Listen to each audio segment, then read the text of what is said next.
Bonjour à tous et bienvenue pour ce nouveau rendez-vous expert consacré aujourd'hui aux risques et aléas dans le cadre des contrats publics. La multiplication des crises, qu'elles soient sanitaires, économiques, énergétiques, etc., leur enchaînement, voire leur cumul, bouleverse la passation et l'exécution des contrats de la commande publique. Ces aléas, auxquels il faut ajouter l'aléa contentieux, tendent à devenir la règle et obligent les parties prenantes à essayer d'anticiper dès le stade de la passation des contrats les conséquences de la survenue d'événements extérieurs et imprévisibles sur l'exécution du contrat. Ils invitent également les praticiens à bien distinguer ce qui relève du risque pris par le concessionnaire de ce qui relève de l'aléa et à la répartition de la charge de ceci au sein de la relation contractuelle. Afin de vous présenter ces différents points, j'ai le plaisir d'accueillir aujourd'hui, en partenariat avec l'Institut de la gestion déléguée, Madame Hélène Hüpfner, professeure de droit public à l'Université Paris 1 Panthéon-Sorbonne, et Maître Thierry Laloum, avocat associé au cabinet Willkie Farr. Avant de vous laisser la parole, je vous rappelle que vous avez à tout moment la possibilité de poser par écrit vos questions via la boîte de dialogue ouverte sur la droite de votre écran. Madame Hüpfner et Maître Thierry Laloum, je vous laisse la parole. Merci beaucoup. Je suis Hélène Hüpfner, je suis donc professeure de droit public à la Sorbonne et ce matin, j'essayerai de présenter les aspects un peu plus théoriques du sujet qui nous réunit. Bonjour, donc je suis Thierry Laloum, je suis avocat. Je veux préciser que je suis le plus souvent avocat du secteur privé, jamais de l'État, et j'interviens le plus souvent sur des dossiers dans lesquels il y a des difficultés d'exécution. Donc, le point de vue que je vais exprimer aujourd'hui, c'est un point de vue partial, c'est un point de vue subjectif. Parfois, il pourra être considéré comme quelque peu caricatural. Pourtant, je peux vous assurer qu'il ne sera le fruit que d'une expérience longue dans la gestion des contrats publics. Le contrat, quelle que soit sa nature, est un pari sur l'avenir et il nécessite donc de véhiculer les idées d'assurance et de stabilité pour garantir la vie des affaires et sécuriser les investissements. Plus il est de longue durée, plus il est exposé à des aléas, c'est-à-dire à des événements imprévus, à des phénomènes qu'il n'est pas possible de prévoir, à ce qu'on appelle en droit des sujétions imprévisibles qui vont rendre son exécution plus difficile, plus onéreuse, voire dans certains cas impossible. Ces aléas, par définition, ils sont par nature imprévisibles, ils sont insusceptibles d'être prévus, d'être anticipés et d'être chiffrés dans le contrat. C'est ce qui doit les distinguer des risques, qui au contraire sont des sujétions prévisibles, qui font partie de l'activité d'un opérateur économique, d'un projet. On parle parfois dans le langage courant de risque du métier. Les risques, il appartient aux parties et notamment à l'entreprise candidate de les intégrer dans son offre. Il appartient à cette entreprise de les anticiper, de les chiffrer. Et il appartient ensuite à l'entreprise qui a été désignée comme titulaire du contrat de les assumer tout au long de la vie de ce contrat. Pour le dire encore un peu autrement, le risque, il fait partie intégrante d'un engagement contractuel, en particulier dans les contrats de concession, dont il est un élément de définition et je vous renvoie ici à l'article L 1121-1 du Code de la commande publique qui précise bien la définition du contrat de concession et qui insiste sur le risque comme élément de définition. Alors, ça n'est pas le cas de l'aléa. L'aléa, on vient de le dire, c'est vraiment une circonstance imprévisible qu'un opérateur diligent ne pouvait pas raisonnablement prévoir, dont il ne pouvait pas prévoir la survenance et ou l'étendue et ou l'ampleur des conséquences qu'il a ensuite entraînées. Alors c'est une distinction qui est à mon sens essentielle et qui n'est pas toujours aujourd'hui, je crois, suffisamment établie, Elle l'est théoriquement, en tout cas la doctrine s'efforce de mettre en évidence cette distinction, en tout cas sous la plume de la majorité des auteurs. Je ne crois pas en connaître qui fasse la confusion. Elle l'est beaucoup moins en pratique et elle l'est beaucoup moins dans cette ère un peu nouvelle que nous connaissons, à savoir l'ère qui a commencé avec la crise sanitaire, avec la pandémie de Covid-19 en 2020. Avant 2020, il y avait, je dirais, des crises momentanées, ce qui permettait assez bien de distinguer les risques, de les quantifier en probabilité d'occurrence, et les aléas qui, au contraire, étaient non quantifiables et auxquels on essayait de remédier grâce à des clauses, des cahiers des charges et accessoirement grâce aux théories jurisprudentielles dont il va être question aujourd'hui. Depuis cette crise sanitaire, les crises se sont succédées, voire se sont cumulées. La crise sanitaire, la crise économique, la crise géopolitique, la crise énergétique, la crise climatique qui casse ses débuts. Et donc, les crises s'inscrivent dans la durée, s'aggravent dans leur intensité, ce qui rend aujourd'hui l'appréciation enfin, la distinction entre l'aléa et le risque particulièrement délicate. C'est vrai que l'augmentation, le retour de l'inflation en a été un bon exemple. Alors, outre cette finalité de distinguer les événements qui sont susceptibles d'être anticipés et chiffrés, ce qui relève du risque qui doit être assumé par le titulaire du contrat et l'aléa extérieur au contrat, nous allons essayer de parler de l'évaluation de la charge extra-contractuelle et puis de discuter de qui doit supporter cette charge et surtout à quelle hauteur ça doit être supporté par le titulaire du contrat ou par l'administration. Peut-être un premier constat, après ce développement théorique très clair sur ce qui distingue l'aléa du risque. On notera que dans les contrats de la commande publique, la notion d'aléa est très peu présente. En dehors, on le verra, de l'imprévision, de la force majeure, qui sont des aléas célèbres. On ne parle que très peu du mot aléa. En revanche, tout le monde pourra reconnaître que la notion de risque est omniprésente. De même, les risques sont le plus souvent massivement et intégralement transférés aux co-contractants de l'administration. Pourtant, dans certains cas, des risques, et je dis bien des risques, donc des événements prévisibles, se révèlent être des aléas par leur intensité. Et dans ce cas-là, rien n'est prévu pour le co-contractant, ce qui est une première difficulté justement de cette notion de risque comparée à celle d'aléa, c'est d'arriver à déterminer le moment où le risque devient un aléa et le moment où nécessairement les parties doivent se rencontrer pour trouver ensemble les moyens d'y faire face. Alors, en droit administratif, merci. En droit administratif, il existe plusieurs théories jurisprudentielles qui permettent d'organiser la résistance, qu'on appelle la résistance du contrat aux aléas, des théories jurisprudentielles qui sont nées au début du XXe siècle et qui permettent de garantir eh bien, la continuité du service public et aujourd'hui, au XXIe siècle, plus largement, la continuité des activités d'intérêt général. Alors, elles sont très connues parce qu'elles sont emblématiques de la théorie générale du contrat administratif, mais aujourd'hui, notre rôle, c'est un peu de les réexaminer ensemble, de les illustrer dans la période contemporaine. Elles ont tout en commun d'ouvrir droit au profit du titulaire du contrat à une indemnisation destinée à garantir la poursuite de l'exécution du contrat. Et c'est d'ailleurs une condition pour que le titulaire du contrat puisse être indemnisé, cette poursuite de l'exécution du contrat.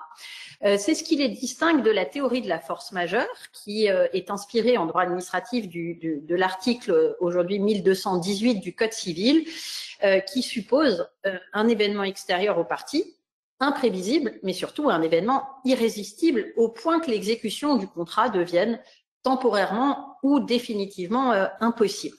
Alors, c'est vrai que ces théories, elles se sont particulièrement illustrées dans les dernières années et la pandémie de Covid-19 nous en a donné un bon exemple. La théorie de la force majeure a été mobilisée au début du mois de mars 2020 par les autorités publiques qui ont qualifié au moment de ce qu'on a appelé le grand confinement, la pandémie de Covid, de théorie de la force majeure. Et puis ensuite, les autorités ont un peu rétro-pédalé et elles ont été suivies sur ce point par les juridictions du fond, comme en témoignent les jurisprudences que je vous ai indiquées, par exemple un jugement du tribunal administratif de Polynésie française ou le jugement du tribunal administratif de Nice de 2023, confirmé par la Cour administrative d'appel de Marseille au début de cette année 2025, qui a considéré que la survenance de la pandémie de Covid-19 qui a à ce moment-là perturbé l'activité du stade de Nice n'était pas un cas de force majeure, mais relevait de la théorie de l'imprévision.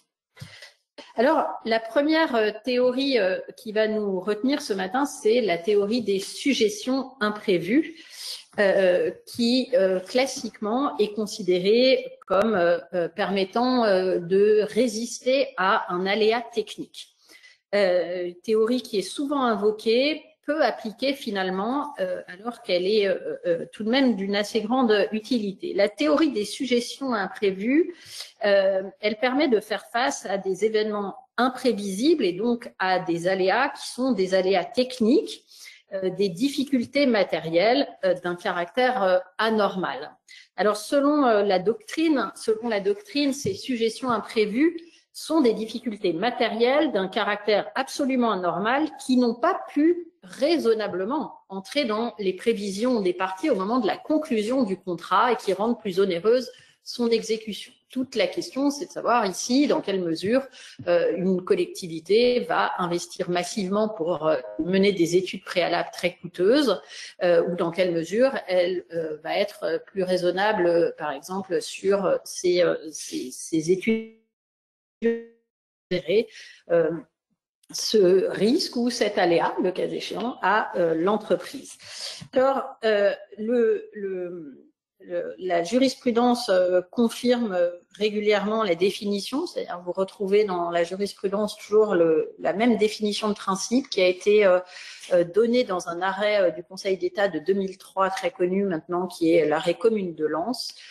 Difficultés matérielles rencontrées lors de l'exécution d'un marché présentant un caractère exceptionnel, imprévisible lors de la conclusion du contrat et dont la cause est extérieure aux parties. Ne sont ainsi pas considérées comme des suggestions imprévues parce qu'elles ne sont pas des événements imprévisibles, des circonstances liées à l'action du titulaire du contrat, des événements qui sont connus du contractant et qui auraient donc dû être introduits, en tout cas prévus dans l'offre, ne sont pas non plus des suggestions imprévues, les événements qui peuvent être déduits de documents qui sont mis à la disposition du co-contractant ou ceux dont il est supposé avoir connaissance. Il y a beaucoup de jurisprudence, par exemple, sur la présence d'amiante dans les bâtiments. Ne sont pas non plus considérés comme des suggestions imprévues des événements qui ne présentent pas de caractère exceptionnel, par exemple des crues, ce qui va sans doute se répéter avec les crises climatiques, ou des difficultés géologiques décelables grâce à des sondages préalables qui, dans un certain nombre de cas prévus par les contrats, sont mis à la charge de l'entrepreneur.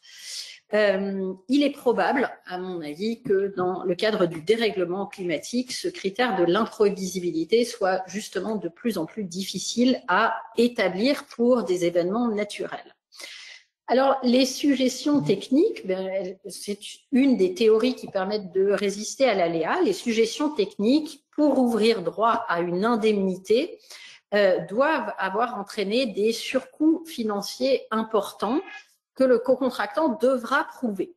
Alors, pas forcément un bouleversement de l'économie du contrat.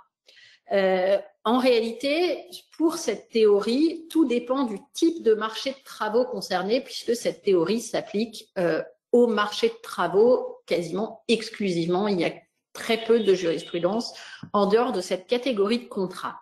Lorsqu'il s'agit d'un marché à forfait, le forfait est réputé inclure le coût des aléas rencontrés au cours de l'exécution. On considère donc qu'il s'agit d'un risque qui est pris par le titulaire. Et il faudra donc prouver que les sujétions imprévues ont bouleversé l'économie du contrat pour que le titulaire du contrat ait le droit à une indemnité. Lorsqu'il s'agit au contraire d'un marché à prix unitaire, l'indemnisation intégrale du co-contractant n'est pas subordonnée à la démonstration du bouleversement de l'économie du contrat. La démonstration d'un simple surcoût est théoriquement suffisante. Cette théorie, elle est peu mobilisée ou en tout cas peu appliquée. En revanche, celle qui est beaucoup plus utilisée et qui a été beaucoup plus utilisée dans les dernières années, c'est la théorie de l'imprévision. C'est celle qui nous retiendra finalement plus longuement ici aujourd'hui. La théorie de l'imprévision, elle permet de remédier à un aléa. En général, c'est un aléa économique, mais pas que. En principe, la mobilisation de la théorie de l'imprévision est temporaire. Elle peut alors déboucher sur un avenant, le cas échéant, ou alors le retour au contrat normal, si j'ose dire. Elle peut aussi, si elle s'avère être de longue durée, si elle se poursuit dans le temps, elle peut déboucher sur l'application d'une autre théorie, qui est la théorie de la force majeure administrative reconnue par la jurisprudence en 1912. Alors, la théorie de l'imprévision, elle a été systématisée par un arrêt resté très célèbre et très connu des étudiants des facultés de droit. C'est un arrêt du 30 mars 1916, Compagnie Générale d'Éclairage de Bordeaux, aujourd'hui codifié à l'article L6, troisièmement, du Code de la commande publique. Cette théorie de l'imprévision, elle vise l'hypothèse où survient un événement extérieur aux parties.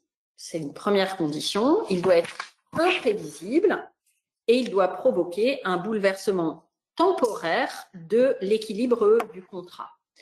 Quand ces conditions sont réunies, le co-contractant qui a poursuivi l'exécution du contrat a alors le droit à une indemnité. Le caractère d'irrésistibilité qui est propre à la force majeure n'est pas exigé.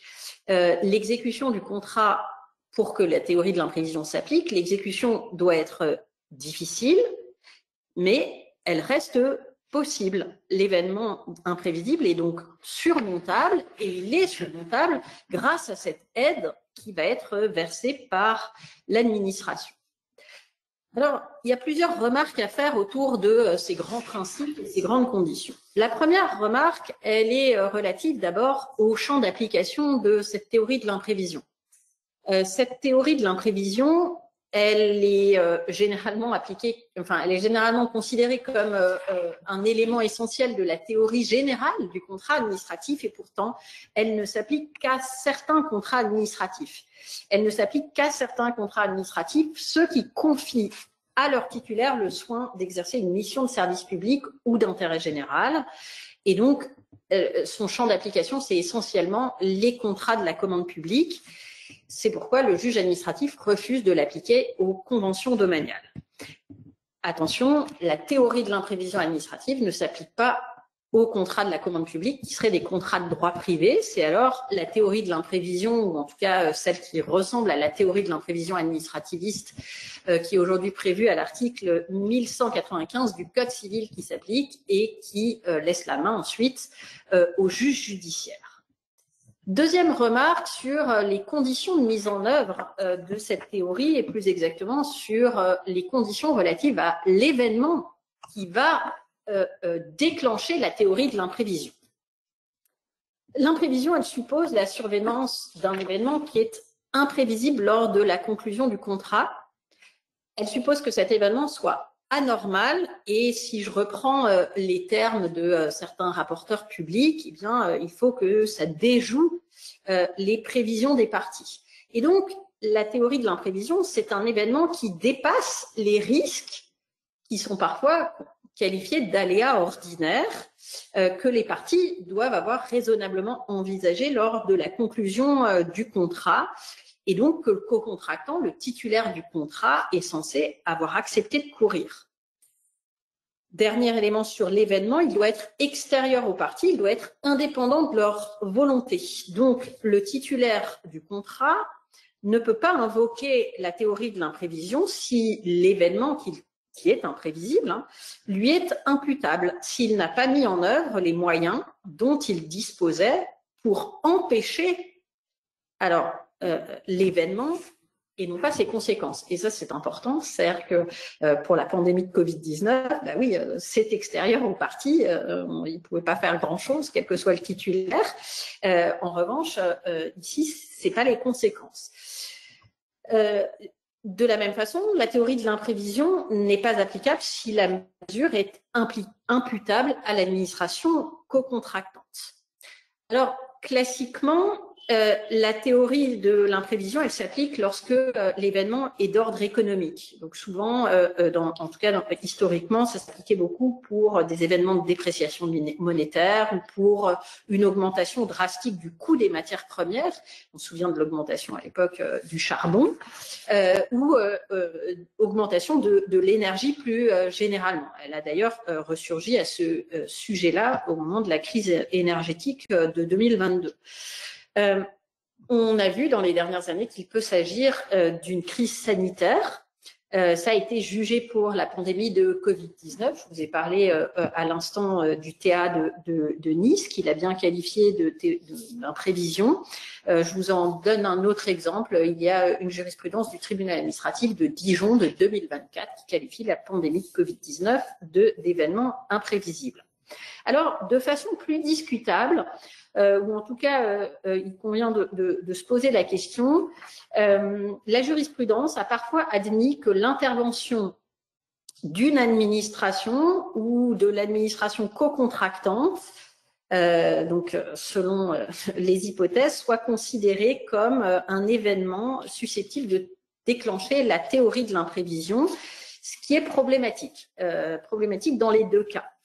Si l'événement émane de la personne publique co-contractante, si les mots ont un sens, dans ce cas-là, eh bien cet événement n'est pas extérieur aux parties. Et donc, c'est normalement la théorie du fait du prince qui doit prendre le relais, théorie dont les conditions de mise en œuvre ne sont pas les mêmes et dont les conditions ensuite d'indemnisation sont différentes.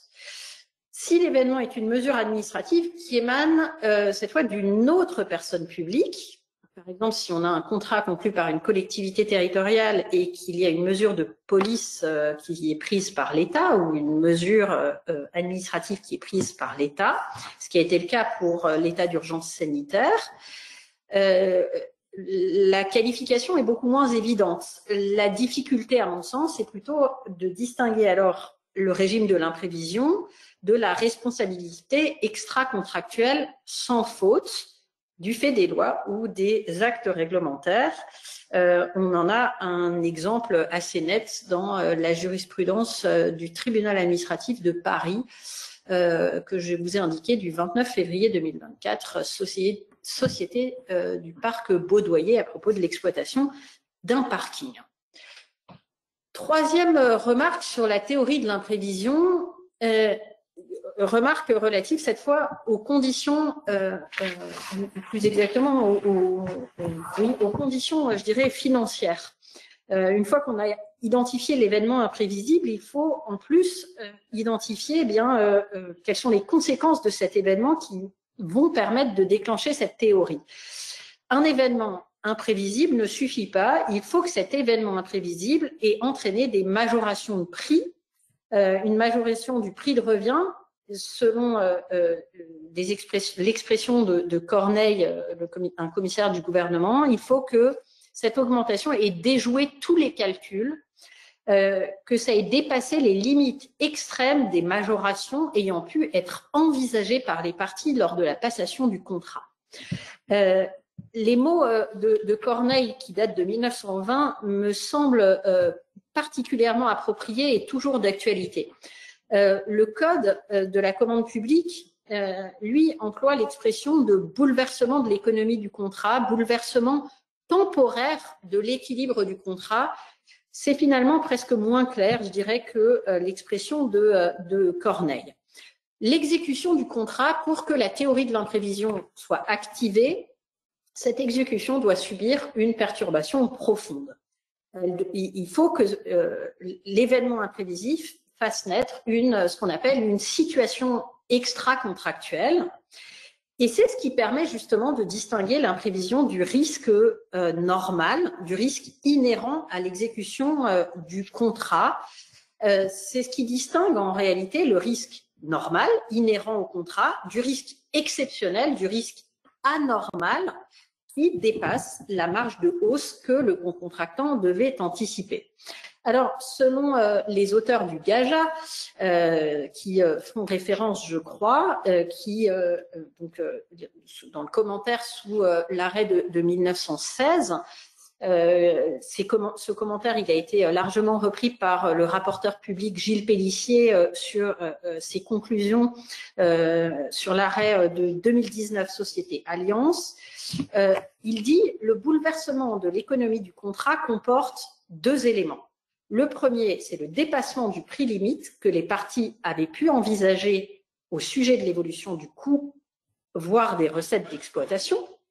Et il nous dit cette condition, elle rejoint celle de l'imprévisibilité. Le second est de caractériser un déficit d'exploitation qui est réellement important. Et donc, il ne s'agit pas seulement d'un manque à gagner. Donc, pour apprécier l'existence de cette condition, je dirais, économique, il faut procéder à un rapprochement des recettes brutes de l'exploitation et des charges que le concessionnaire a dû supporter et d'identifier un déficit d'exploitation. Alors, en pratique, l'identification de cette charge extra-contractuelle est particulièrement délicate. On l'a vu dans les dernières années. Il y a deux difficultés, à mon sens. La première difficulté, c'est d'identifier la période pour apprécier ce bouleversement. Elle est souvent discutée par les parties. Certains soutiennent que, il faut apprécier le bouleversement sur la durée totale du contrat, compte tenu du chiffre d'affaires de la société, compte tenu de l'importance de ses réserves. Et ils se fondent là-dessus sur une jurisprudence qui est beaucoup citée, mais qui est en réalité isolée, qui est une jurisprudence de 1944. Et une autre partie des auteurs et de la doctrine et de la jurisprudence qui en fait est massive sur ce point, mais aussi une autre partie qui se fonde aujourd'hui sur la fiche technique de la DAGE de Bercy, qui est consécutive à l'avis du 15 septembre 2022, considère au contraire que pour apprécier le bouleversement, il faut se placer sur la période bouleversée, c'est sur la période d'imprévision uniquement, pendant laquelle il y a eu cet événement imprévu qui a perturbé l'exécution du contrat. À mon sens, c'est la seule position qui soit tenable si on veut que la théorie s'applique. Pourquoi? Parce que si on apprécie le bouleversement sur la durée totale du contrat, on prend en considération des éléments qui sont en réalité extérieurs à la période d'imprévision. Et finalement, si on prend en considération la situation financière globale du concessionnaire, sur 30 ans, j'en sais rien, évidemment, ça va toujours être, la théorie ne va finalement jamais s'appliquer tant ça va devenir l'épaisseur du trait. En réalité, la durée totale du contrat, elle permet d'apprécier, elle doit être prise en considération pour apprécier le bouleversement en cas de modification du contrat, mais en réalité, pour l'indemnisation d'un événement imprévu, pour la mise en œuvre de la théorie de l'imprévision, il faut prendre en considération la seule période bouleversée et tout au plus peut-on prendre en considération la situation de l'entreprise pour répartir la charge extra-contractuelle, mais à aucun moment pour apprécier le bouleversement général de l'économie du contrat. L'autre difficulté, c'est de savoir finalement, une fois qu'on s'accorde sur la période à prendre en compte pour le bouleversement, l'autre question, c'est de savoir à partir de quand on considère qu'il y a ce bouleversement.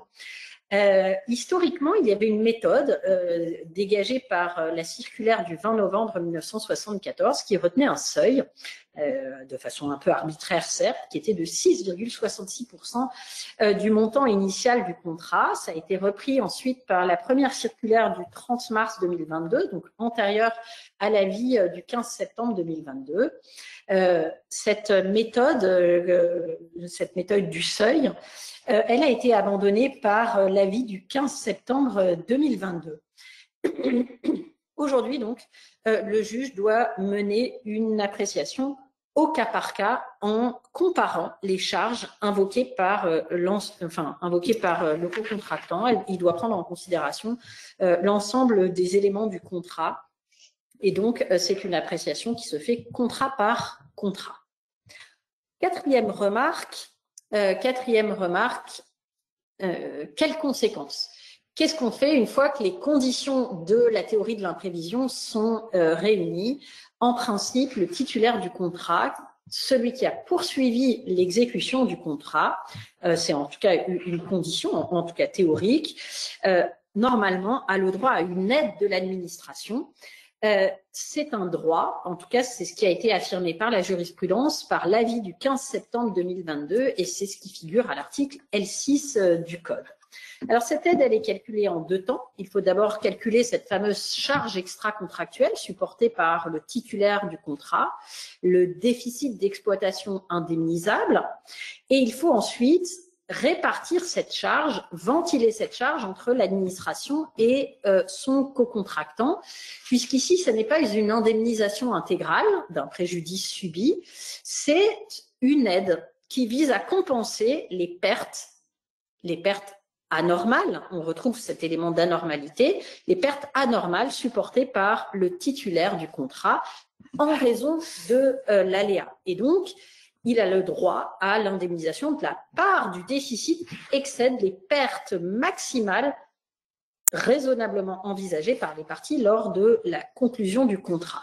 Et ce qui a un peu changé en 2022 quand même, c'est qu'aujourd'hui, on considère depuis 2022 que cette charge qui doit rester cette charge extra-contractuelle qui reste à la charge, pardon pour la redondance, du titulaire du contrat, c'est une fourchette entre 5 et 25%, justement en fonction de la situation financière de l'entreprise. Peut-être un nouveau constat tiré de la pratique, et alors même que l'événement d'imprévision est un aléa, puisqu'il s'agit d'un événement imprévisible, il ne donne pas droit, comme on vient de voir, à une réparation intégrale du préjudice, tant s'en faut. Pourtant, comme tout aléa, cet événement n'a pas pu être pris en compte dans l'équilibre économique du contrat. Il s'agit donc d'un événement qui est très préjudiciable pour le co-contractant lorsqu'il survient. Pourtant, alors même que le co-contractant a poursuivi l'exécution du contrat, raison pour laquelle il peut faire une demande d'indemnisation, les personnes publiques se montrent très réticentes à faire droit à ce type de demande. Il s'agira pour la personne publique de nier le caractère imprévisible de l'événement ou le plus souvent de contester la réalité du bouleversement de l'équilibre économique du contrat. Si par miracle cette théorie donne droit à indemnisation, ce sera longtemps après que le co-contractant ait dû faire face à ces difficultés d'exécution du contrat. Donc, cette théorie qui était d'une incroyable originalité en 1916 lorsqu'elle a été énoncée et qui faisait la force avec la théorie du fait du prince du droit des contrats administratifs, est aujourd'hui très rarement appliquée, ce qui, à mon sens, est très dommageable, évidemment, pour les co-contractants de l'administration, mais aussi, à mon sens, pour l'administration elle-même, qui peine aujourd'hui à susciter de l'intérêt dans le cadre de ces appels d'offres. Cinquième et dernière remarque pour cette théorie de l'imprévision. Qu'est-ce qui se passe ensuite si les parties s'accordent ou ne s'accordent pas? Que se passe-t-il si les conditions semblent réunies? Comment est-ce que ça se matérialise? Alors, la première configuration, c'est celle où les parties s'entendent et on le souhaite. Les parties se mettent d'accord. Elles ont deux possibilités. Soit elles signent un avenant. Qui permettra d'intégrer cette aide ou de modifier le contrat de telle sorte qu'il puisse continuer à être exécuté. Et dans ce cas-là, c'est une modification du contrat initial et le Conseil d'État nous l'a dit dans l'avis de 2022, cet avenant sera soumis aux dispositions du Code de la commande publique relative à la modification du contrat initial.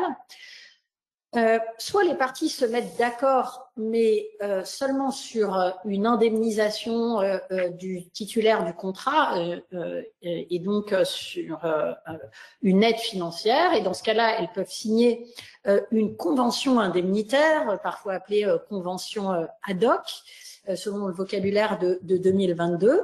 Cette convention indemnitaire, le Conseil d'État nous l'a dit dans l'avis du 15 septembre 2022, c'est une convention, je dirais, satellite. C'est une convention qui ne vient pas s'intégrer dans le contrat, qui n'est donc pas considérée comme une modification du contrat et qui n'est donc pas soumise aux dispositions du Code relatives à la modification du contrat. Solution très ingénieuse, je dois dire, qui permet d'indemniser sans modifier, avec toutes les réserves que j'ai déjà pu exprimer dans d'autres écrits sur la conformité véritable au droit de l'Union européenne. Et puis, il y a la configuration où les parties ne se mettent pas d'accord.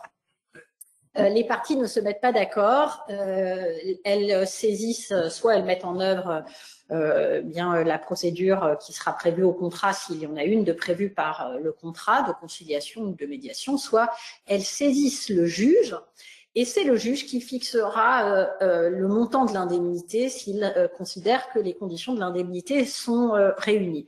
Dans cette hypothèse-là, le juge ne modifie pas le contrat, et là je suis bien devant le juge administratif. Le juge administratif ne modifie pas le contrat, il accorde une aide, elle aussi, qui est considérée comme extérieure au contrat, et le juge n'est donc pas soumis aux dispositions du Code de la commande publique relative à la modification du contrat.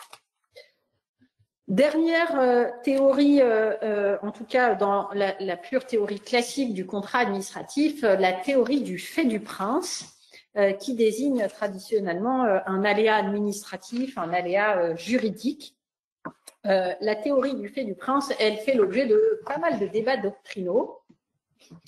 Il existe en réalité trois définitions qui circulent, je dirais, dans la doctrine du fait du prince, et vous me pardonnerez, mais je retiens celle que j'ai toujours retenue dans mes écrits, qui est de dire que le fait du prince désigne les mesures prises par l'autorité co-contractante en vertu de pouvoirs autres que ceux qu'elle détient du contrat, c'est-à-dire en vertu de compétences normatives extérieures aux droits et obligations qu'elle tire du contrat administratif, qui sont imprévisibles par les parties au moment de la conclusion du contrat. Alors, pourquoi est-ce que j'ai retenu cette définition et pas une autre ? Eh bien, parce que ça me permet de la distinguer de l'imprévision, je vais y venir, et de la théorie du fait du prince, et puis aussi parce que je me suis fondée sur une formule du président Rémi Schwartz, qui a défini le fait du prince comme tout comportement ou fait imprévisible extérieur au contrat, licite, imputable à la personne publique, agissant à un autre titre que contractuel et ayant pour effet d'empêcher le co-contractant de remplir ses obligations. Autrement dit, je vise là des actes de police qui seraient prises par l'autorité co-contractante ou des mesures fiscales ou des mesures sociales. Vous l'aurez compris, je ne suis pas très fan, si j'ose dire, de la définition qui a pu être donnée par le tribunal administratif de Paris le 31 mars 2022, société Indico Indigo Infra-France, que je vous ai mise sur la slide. Pourquoi? Eh bien, tout simplement parce que cette définition qui a été donnée considère qu'il faut un bouleversement de l'équilibre économique du contrat, ce qui, dans la doctrine classique, et notamment dans le traité du contrat administratif, qui reste la référence, je crois, sur la question, n'a jamais été pris en compte comme une condition de mise en œuvre de cette théorie. D'ailleurs, la Cour administrative d'appel de Paris en 2024 n'a pas repris cette définition et ne s'est donc pas alliée à la prise en compte de ce critère du bouleversement. En réalité, la théorie du fait du prince se distingue très clairement, ou en tout cas théoriquement, elle se distingue très clairement et doit être distinguée de la théorie de l'imprévision. D'abord parce que le fait du prince, contrairement à l'imprévision, n'est pas extérieur aux parties. On vient de le dire, le fait du prince, il est imputable à l'administration co-contractante. C'est un acte, c'est un fait de l'administration co-contractante qui vient modifier l'exécution du contrat, qui vient altérer les conditions d'exécution du contrat. Le deuxième élément de distinction, c'est parce que le fait du prince, lui, n'implique pas que le titulaire du contrat ait subi un bouleversement de l'économie du contrat. Ça n'est pas une condition de son indemnisation. Le jugement du tribunal administratif de Paris est isolé et j'espère qu'il le restera. Enfin, troisième condition, troisième élément de distinction, la théorie du fait du prince, elle conduit à l'indemnisation en principe intégrale du préjudice subi par le co-contractant. Dans la théorie classique, il a le droit au rétablissement de l'équilibre financier du contrat, à l'indemnisation de ses pertes subies et de ses gains manqués, ce qui n'est pas le cas, nous venons de le dire, pour la théorie de l'imprévision. Encore une fois, un constat résultant de la pratique, s'agissant du fait du prince, on est donc face à un événement imprévisible et on devrait pouvoir en conséquence considérer qu'il s'agit d'un aléa et donc à ce titre d'un événement dont la survenance n'a pas pu être prise en compte dans l'équilibre économique du contrat.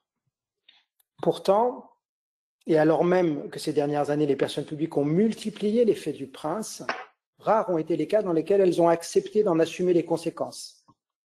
Cette situation est d'autant plus regrettable qu'il s'agit du fait du co-contractant pris avec une autre qualité et qui, pour ouvrir droit à indemnisation, doit désormais, si on suit le théâtre de Paris, affecter substantiellement l'équilibre économique du contrat. En d'autres termes, et au risque d'être un peu caricatural, tout fait de l'administration qui préjudicie à son co-contractant mais qui n'affecte pas substantiellement l'équilibre économique de son contrat n'est pas indemnisable. Dit encore autrement, c'est ainsi un droit donné gratuitement aux personnes publiques de préjudicier aux droits de leurs co-contractants. Mais ce n'est pas tout. Dès lors que dans les contrats publics, il n'y a plus de clause contractualisant l'équilibre économique du contrat, les co-contractants de l'administration ont les plus grandes difficultés à faire valoir leurs droits sur ce fondement. Autrement dit, avec la théorie du fait du prince, on autorise l'administration à porter atteinte aux droits de son co-contractant sans risquer d'avoir à en assumer les conséquences. Autre distinction, la théorie du fait du prince, à mon sens, et c'est pour ça que j'ai donné cette définition juste à l'instant, la théorie du fait du prince doit être clairement distinguée du pouvoir de modification unilatérale. Alors, certes, lui aussi donne lieu à l'indemnisation intégrale du préjudice subi, en tout cas théoriquement, mais la théorie du fait du prince, elles sont distinctes parce que l'administration, lorsqu'elle use de son pouvoir de modification unilatérale, use d'un pouvoir contractuel dans le cadre du contrat. Au contraire, la théorie du fait du prince, l'administration use de pouvoirs qu'elle détient en dehors du contrat. Et donc, ce sont des pouvoirs qui ne peuvent pas être prévus par le titulaire du contrat. Alors, l'indemnité du titulaire du contrat, certes, elle est intégrale dans les deux cas.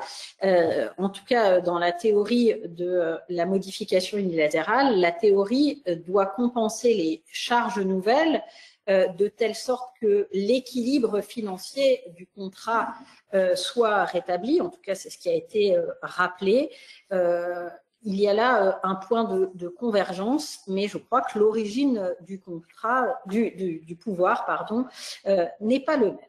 Alors, il nous reste à parler d'un dernier point, celui de savoir dans quelle mesure le fait du prince tend aujourd'hui justement à être confondu avec le pouvoir de modification unilatérale.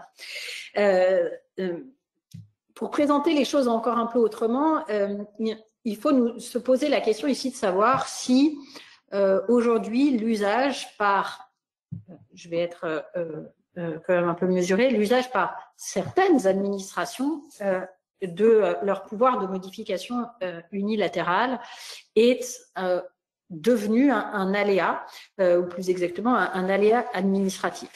Alors, une telle question de prime abord est très surprenante et vous allez me dire, mais pas du tout, la modification unilatérale, ça n'est pas un aléa. J'ai bien dit certaines administrations, et je dis bien dans certains cas, est-ce que le pouvoir de modification unilatérale est devenu un aléa. Normalement, la théorie du fait du prince se distingue de ce pouvoir de modification unilatérale. Ça désigne bien le pouvoir pour l'administration contractuelle de modifier les termes de la convention en vertu de prérogatives contractuelles. Et donc, justement, ça doit être intégré, on doit penser que c'est prévisible pour le contractant puisque c'est un pouvoir contractuel. Le pouvoir de modification unilatérale, il ne doit être confondu ni avec le pouvoir de résiliation unilatérale, pourtant il a été un peu confondu historiquement, ni avec le fait du prince, puisque justement le fait du prince, ça doit être l'autorité certes co-contractante, mais qui use d'un pouvoir extra-contractuel. Et pourtant, on se rend compte que l'usage de ce pouvoir de modification unilatérale, les motifs qui sont aujourd'hui invoqués par l'administration pour user de ce pouvoir sont souvent imprévisibles. Parce que il a été admis, enfin le pouvoir de modification unilatérale, il a été conçu pour permettre l'adaptabilité du service ou la continuité du service public et qu'aujourd'hui il est considéré plus largement comme pouvant être utilisé pour n'importe quel motif d'intérêt général, ce qui est très large et très vague. On sait même qu'il peut être utilisé aujourd'hui pour modifier un contrat pour corriger des irrégularités, alors même que le titulaire du contrat ne pourra pas ensuite attaquer la modification qui aura été adaptée par l'administration, ce qui a été très largement, arrêt de 2023, arrêt Sipérec, qui a été très largement critiqué par la doctrine et même par le rapporteur public dans cette affaire qui était défavorable à cette solution. Et puis, deuxième élément important, l'indemnisation qui doit accompagner ou qui doit suivre l'exercice d'un tel pouvoir est devenue plus incertaine. Alors, je m'explique, on a une jurisprudence, une tendance jurisprudentielle qui est de ne plus, essayer d'échapper à cette indemnisation intégrale. On a d'abord une jurisprudence qui est assez étonnante, mais qui a été rendue en 2012, qui est l'arrêt société AB Trans. Cette jurisprudence du Conseil d'État admet que le titulaire du contrat puisse renoncer totalement à son indemnisation, sans que cela contrevienne au droit au respect des biens garantis par le protocole additionnel numéro 1 à la Convention européenne des droits de l'homme, ce qui pourrait quand même être discuté, d'autant que c'est quand même aussi un élément, cette indemnisation qui doit permettre d'assurer la bonne exécution du contrat. Donc on peut même discuter de l'opportunité de faire renoncer le titulaire du contrat à son indemnisation. On a une jurisprudence aussi qui n'admet pas que l'administration inversement renonce à l'exercice de ce pouvoir, et on a une jurisprudence qui n'admet pas qu'elle indemnise excessivement ou trop fortement son co-contractant, ou en tout cas, il y a une jurisprudence qui vise à encadrer très fortement le montant de l'indemnité qui va être versée au titulaire du contrat, en prenant comme base légale l'interdiction pour les personnes publiques de verser une somme qu'elles ne doivent pas, l'interdiction d'octroyer des libéralités, ou plus largement aujourd'hui d'un principe de bon usage des deniers publics. Alors, sur ce point, c'est vrai que on peut être un peu inquiet au regard de la jurisprudence contemporaine.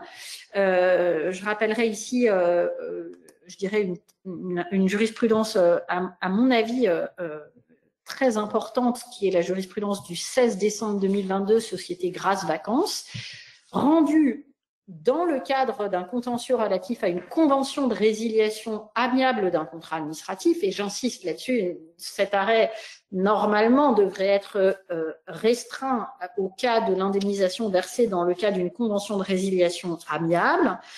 Dans cet arrêt, le Conseil d'État a abandonné une jurisprudence de 2011, CCI de Nîmes, pour juger que la clause d'indemnisation ne saurait conduire la personne publique à verser une indemnité d'une somme supérieure au préjudice subi par le co-contractant, alors que dans la jurisprudence passée, normalement, le juge administratif se contentait d'un contrôle de la disproportion manifeste. Et donc, le risque aujourd'hui, certes, dans l'arrêt de 2022, et pardonnez-moi d'insister très lourdement, cette jurisprudence est normalement cantonnée à une convention de résiliation amiable, et le rapporteur public dit bien dans ses conclusions que ça doit exclure les protocoles transactionnels, mais il y a là un risque dès lors que on constate dans la jurisprudence des juges du fond que je vous ai relayé sur la dernière diapositive,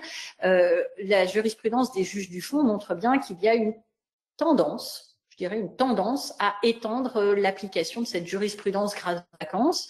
Certes, elle ne s'applique en principe qu'à l'indemnisation à la suite d'une résiliation amiable, ce qui est parfois très respecté, comme dans l'affaire de la Cour administrative d'appel de Nancy de 2023. Mais elle a été appliquée dans d'autres hypothèses. Elle a été appliquée dans des hypothèses où il y avait une résiliation unilatérale prononcée par l'administration co-contractante. Elle a aussi été appliquée à l'hypothèse où il y a eu une résiliation unilatérale par le titulaire du contrat. Certes, aussi, et il faut le signaler, je vous ai indiqué un jugement du tribunal administratif de Nancy qui a bien fait la distinction entre une convention de résiliation et donc une convention de résiliation amiable et un protocole transactionnel. C'est encore sur la dernière, sur la dernière diapositive. Donc c'est une jurisprudence qui, moi, à mon sens, risque de limiter très fortement ce droit à indemnisation. Je peux être que d'accord avec cette analyse. Je voudrais revenir plus largement sur cette mission que le Conseil d'État s'est attribuée unilatéralement, qui est la mission de préservation des deniers publics. Nous avons donc un juge qui, lorsqu'il est saisi d'une demande indemnitaire, assume très clairement d'être partial, puisqu'il veillera à préserver les finances de l'une des parties contre l'autre, en l'occurrence la partie publique. Lorsque le Conseil d'État, dans sa décision Mergui de 71, a consacré clairement cette mission en disant qu'une personne publique ne pouvait être condamnée à payer plus que ce qu'elle doit, personne ne pouvait y redire. De même, plus tard, dans sa décision CCI Nîmes, qu'Hélène a rappelé, 2011, il n'y avait pas de scandale à considérer que l'administration ne puisse pas être autorisée à verser une indemnité manifestement disproportionnée par rapport au préjudice subi. Mais que penser aujourd'hui de la décision grâce vacances de 2022 qui commande aux personnes publiques de ne payer pas plus que le préjudice subi? Comment déterminer avec certitude le montant du préjudice subi? Les personnes publiques ne vont-elles pas être contraintes par prudence à toujours sous-indemniser les préjudices subis par leurs co-contractants de peur d'être condamnés? On pourrait même imaginer, je vais être un peu provocateur, que cette décision soit utilisée comme un alibi par les personnes publiques pour toujours sous-indemniser les préjudices subis. C'est même, et je dois l'avouer, la pratique à laquelle je fais face. Vous comprendrez que cette décision est à mes yeux éminemment critiquable. Elle l'est d'autant plus qu'elle a été rendue aux conclusions de M. Thomas Pez, qui est l'auteur d'une thèse, à mon sens, magistrale sur le risque dans les contrats administratifs, et parce que c'est le thème de cette intervention aujourd'hui, auteur qui disait que les risques étaient des événements prévisibles qui pouvaient être transférés aux co-contractants, à la différence des aléas qui, en tant qu'événements imprévisibles, n'étaient pas transférés et pour lesquels le co-contractant pouvait ou devait avoir droit à indemnisation. Donc ce même professeur Thomas Pez qui magistralement a proposé d'équilibrer les contrats administratifs dans cette décision que j'espère unique, que j'appelle, où j'appelle de mes voeux le Conseil d'État de revenir à plus de raison, a pris une position qui est dangereuse pour la pratique des contrats publics. Peut-être pour conclure rapidement mon propos critique, vous l'aurez noté, sur le comportement de l'administration. Aujourd'hui, je suis désolé de devoir considérer que l'administration, le comportement de l'administration est devenu un aléa, ce qui a pour conséquence au mieux de rendre très prudents les co-contractants d'administration, au pire de les dissuader de le devenir.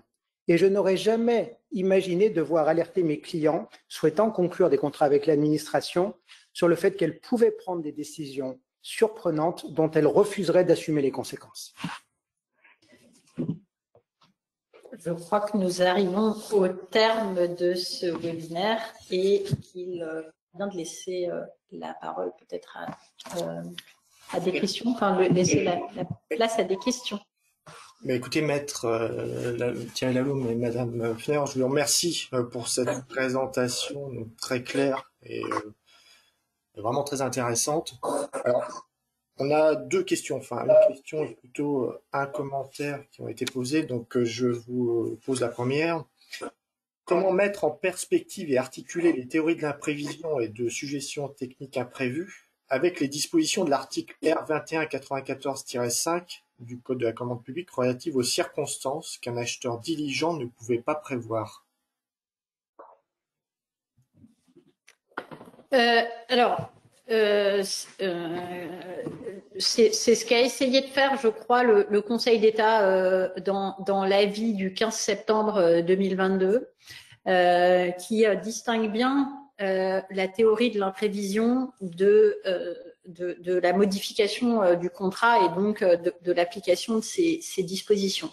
Alors, pour ma part, avant cet avis, si vous cherchez mes écrits, j'ai pu écrire que ça mettait en cause la théorie de l'imprévision, ou en tout cas que ça allait, je dirais, refaçonner cette théorie, parce que j'avais l'impression que cette théorie serait contrainte par ces dispositions. Le Conseil d'État a été plus audacieux que moi dans son avis de septembre 2022. Lui, il considère que la théorie de l'imprévision, l'événement imprévisible, peut être une cause de modification du contrat. C'est-à-dire que si les conditions de l'imprévision sont réunies, les parties peuvent décider pour gérer cette situation d'imprévision, elles peuvent décider de conclure un contrat et dans ce cas-là, on va appliquer les dispositions de R 2194-5. Mais il considère aussi que les parties n'ont pas l'obligation de modifier le contrat, qu'elles peuvent se contenter, si les conditions de l'imprévision sont réunies, de conclure une simple convention indemnitaire qui, dans ce cas-là, sera complètement indépendante des dispositions du Code de la commande publique et il nous dit, pour asseoir son raisonnement, que dans ce cas-là, cette convention indemnitaire n'a pas à être reprise dans le décompte général qui deviendra ensuite définitif. Alors, l'autre enfin, c'était pas une question, mais plutôt un commentaire suite à votre présentation. Concernant l'application de la théorie de l'imprévision, analyser l'imprévision uniquement sur la période concernée et non sur la globalité du contrat ne reviendrait pas à priver l'administration de ses possibilités de négocier également l'impact économique sur ses finances. En effet, dans le cadre d'une DSP, notamment, il est parfois difficile de remettre en cause les hypothèses économiques du co-contractant, l'administration n'ayant pas forcément les outils ou les compétences pour les analyser.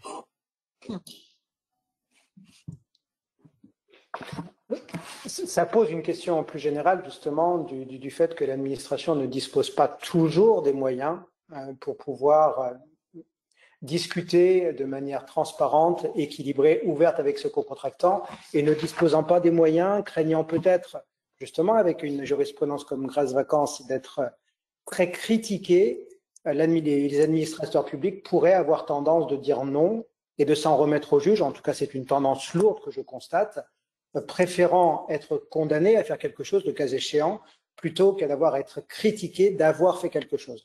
Et cette tendance de préférer aller devant le juge est d'autant plus fréquente désormais qu'elle constate que ce juge administratif est devenu très, à mon sens, trop protecteur de la partie publique.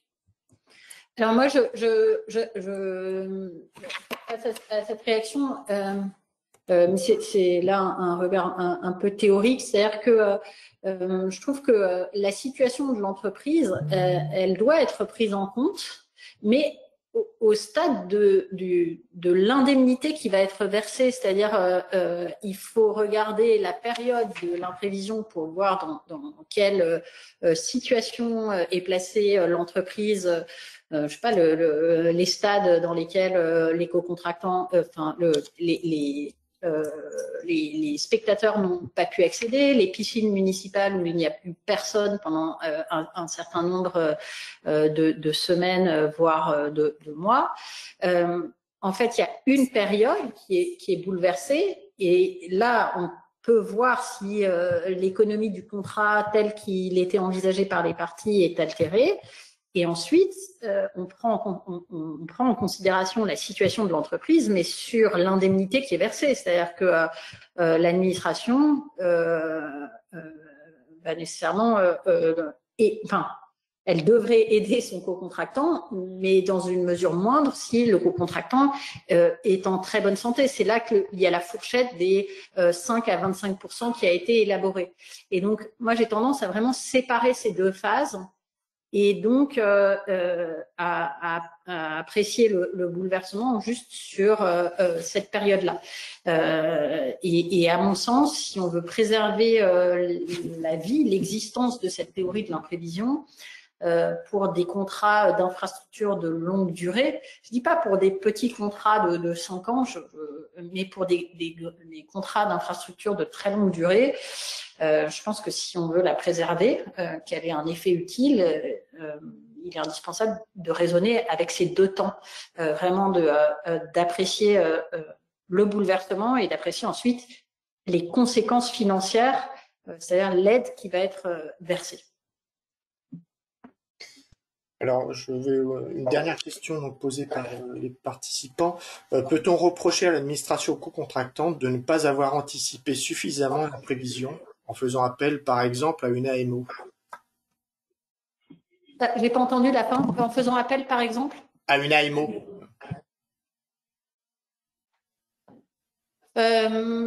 L'anticipation du risque, ça a été un peu souligné dans les derniers temps. J'ai lu pas mal de choses là-dessus. C'est le risque raisonnable, c'est-à-dire et selon la taille de la collectivité, on ne peut pas non plus exiger qu'une administration investisse massivement. En fait, tout dépend du contrat, tout dépend de la taille de la collectivité, de sa situation financière. C'est-à-dire que on ne peut pas lui reprocher, mais d'un autre côté, il ne faut pas ensuite que ce soit un motif pour elle pour tout transférer sur son co-contractant. C'est-à-dire que là, il faut, je dirais, un minimum de collaboration et de bonne entente pour dire On n'a pas pu le faire en amont parce qu'on n'avait pas les moyens, mais il ne faut pas qu'ensuite ça retombe, je dirais, sur les épaules du seul co-contractant de l'administration. Dans les contrats de l'État, on pourrait considérer que c'est très bien anticipé dès lors que les risques, et dans les risques, vous avez compris que j'intègre les aléas, puisque pour l'État c'est la même chose, ils sont massivement transférés dans des contrats d'adhésion, donc pour lesquels le contractant a juste à accepter de signer ou refuser de signer. Et donc là, on peut considérer que c'est une très bonne anticipation. C'est une anticipation malheureuse qui fait qu'ensuite, il n'y a plus de marge de discussion, parce que dans ces cas-là, on transfère le risque et on dit qu'à aucun moment le co-contractant de l'administration ne peut faire de réclamation, ne peut demander d'indemnité, ce qui donc rend la discussion très difficile et ce qui génère des contentieux, en tout cas des difficultés d'exécution. Et il y a quelques années encore, moi je faisais beaucoup de grands projets qui allaient au bout. Aujourd'hui, l'essentiel de mon activité, c'est de gérer les difficultés d'exécution de grands contrats. Alors encore une fois, mon expérience, elle est très limitée parce qu'on ne me fait intervenir que lorsqu'il y a une difficulté d'exécution et plutôt pour les grands projets. Et mon expérience montre quand même que les collectivités locales sont souvent bien plus ouvertes à la discussion que l'État. Et je déplore le fait que l'État ne soit pas irréprochable dans sa gestion de ses contrats et ne veille pas à plus d'équilibre dans sa gestion des contrats.